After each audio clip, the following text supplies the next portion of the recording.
It's about strength and agility as I get older. It's really, really important to me. I have a very large place that I have to take care of, and I'm up and down ladders and on rooftops and lifting really heavy things all the time. And I intend to do it for a long time from now.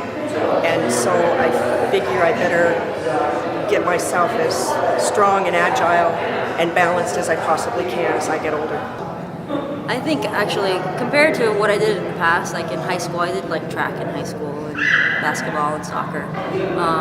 I feel like here I have a lot more coaching, to be honest. Like I get a lot more input on, how to do a swing correctly as opposed to just go out and do 10 swings or something like that. And I actually feel pretty safe about it. And I also know that if it doesn't feel right, it's totally cool to just put the weight down and start fresh.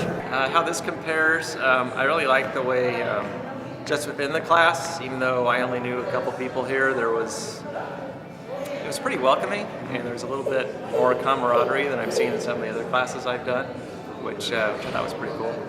And as far as results, I'm tired, sweaty, so that obviously worked. And we did a couple different exercises that I haven't done before, so that's always a little intimidating.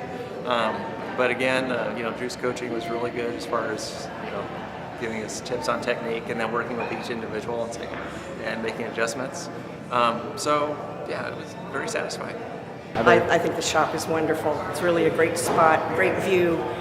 Hopefully there'll never be a high-rise out there because it's nice to be outdoors, but the whole atmosphere here with all the windows is almost like being outside, but having the not so much of the winter elements in here.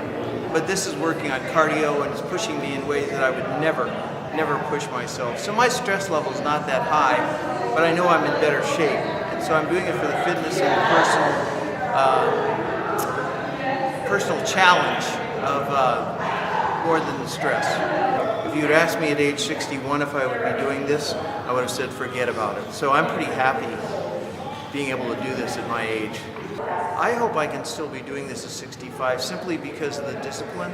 And I watched both my parents just start sitting and doing nothing, and I know that aside from diet, you got to keep moving. And so the other thing I know about me and folks that are getting up in the 60s is I can't keep up with some of you guys. I just can't do it. I don't intend to. I'm not going to. I can't lift that kind of strength. But I think doing it is huge. And I think doing it 2 or 3 times a week is huge. And the hardest part, and your dad would probably agree, is getting your fanny out the door.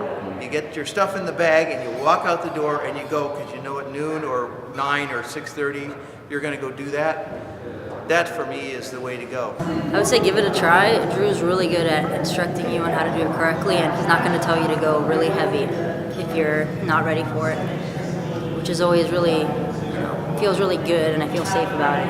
I'm not being challenged to a level that I know I can't handle. Injury is always a concern. I've got a bum knee, so that's something you always got to keep an eye on, or you can throw it out again. So that's not good. So the way Drew addressed those was he was really good when some of the other people I think had the same concerns I did, because some of us are a little older and have a few bangs and bruises from the years. And so somebody asked, and I think one lady even just started to raise her hand, and Drew already said, and for you guys, here's another way you can do the exercise that's safe, and you don't have to worry about an injury. I've been in another fitness class that I still belong to now for almost 2 years, and working a lot on balance and agility, and this is kind of another step beyond in terms of pushing my own envelope. Every time I'm here, I'm amazed that I can get through what I get through. It's a real test.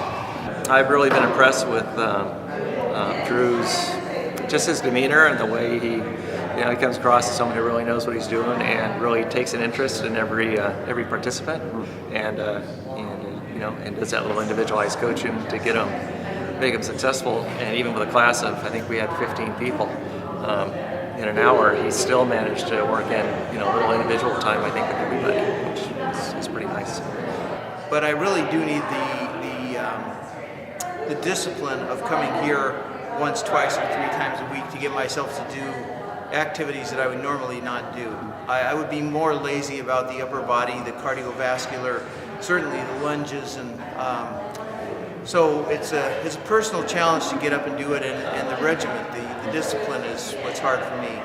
Not to mention that he knows so many different exercises that I would have never thought of. Just using 2x4s and kettlebells and PVC pipe.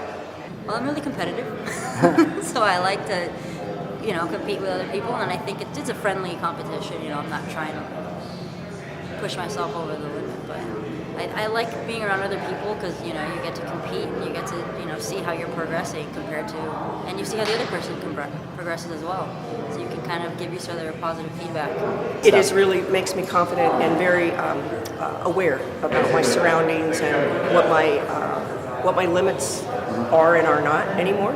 Yeah, a little bit the intimidation factor. I mean, you do walk in and there's all this hardware and some stuff. Like I haven't really done much with kettlebells before, and there's lots of big heavy weights and stuff. So I mean that was a factor. But again, the way the class goes, Drew just kind of walks you through everything. It starts with a real easy movement and then builds on that. So I would feel a lot more confident coming in and taking another class here because I know we're going to get the training so that you can be successful and do it the right way and the safe way. You have to create a habit. You have to say I'm coming. If it's 5 times a week, then it's 5 times a week, or a minimum of 3 times a week. I think to actually see results. And you just got to stick with it. Find yourself a partner to work out with that you can hold each other accountable, and then you just can't give up. You'll see results, whether it's the scale or even just how you feel. Like you just have so much more energy. Nice. When I work out. Oh, I'm getting much stronger on my upper body. My technique has improved considerably, especially with things like the kettlebell, the lunging, the squats. There's certain things that I don't have good control of. Balance, I didn't realize I was so out of balance as I am, but I never even thought about it. But so he just hits on some key points that make a big difference for me.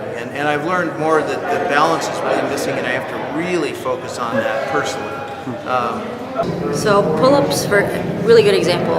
I had Drew teach me a good way to do pull-ups correctly, and now my pull-ups are awesome. I don't think my pull-ups have ever been this good. Endurance-wise, I can go a lot longer, a lot further. I'm not hurting my back anymore. I'm not tweaking myself because I've learned how to lift things and how to move with heavy weights in my hand. Good techniques. I would have never thought of this. I didn't even know this type of natural movement existed. So I think Drew does a really good job of showing you things you could do, didn't think you could do. Let's put it that way. Drew modifies everything for every single person, and still seems to be really kind of proud in each and every one of us, even when we may not be doing just the way it's designed to do, but we're doing the very best we can, and probably a little more than we did the time before. Drew's a really good coach. When you asked me before if I came in here and I knew how to do all this stuff in the beginning, my kettlebell swings were all wrong before I started coming here. So that was one thing that he changed completely, and I see I can lift such a heavier kettlebell now that I'm doing it correctly than I could in the past. One last question. What makes a good coach? He listens and he watches. Yeah. He's attentive.